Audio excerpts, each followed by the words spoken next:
Hey everyone, welcome back to Deji Tutorials. Today I'm diving into something that might seem tricky at first but is actually super cool once you get the hang of it. Rational expressions in math. So let's start with the basics. What are rational expressions? Well, think of rational expressions as the algebraic version of rational numbers. A rational number is basically any number that can be expressed as the quotient of two integers, like 1/2 or 3/4. Now, rational expressions are similar, but they involve polynomials. In other words, a rational expression is a fraction where both the numerator and the denominator are polynomials. Now, here's the catch. The denominator polynomial cannot be 0. Why? Because dividing by 0 is a big no-no in math. It's undefined.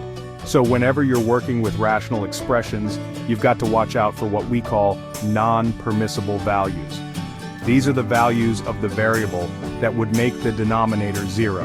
For example, if you have the rational expression x plus 1, x, 2, the non-permissible value is x equals sign 2 because it would make the denominator 0. Got it? Awesome. Now let's talk about simplifying rational expressions. Simplifying them is pretty similar to simplifying numerical fractions. The key here is to factor both the numerator and the denominator, and then cancel out any like factors that appear in both. Let's see an example. Suppose you have the rational expression x squared, 9x squared, 3x. First, you'd factor the numerator and the denominator.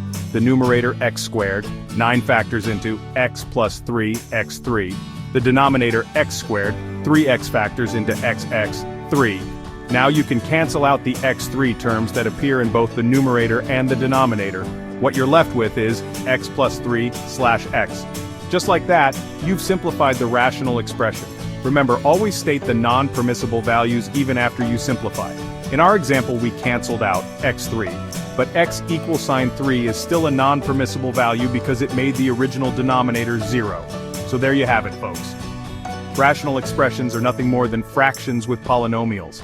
Keep an eye out for non-permissible values and simplify those expressions by factoring and canceling like terms. If you found this video helpful, give it a thumbs up and don't forget to subscribe for more math tips and tricks. See you next time. Thanks for watching.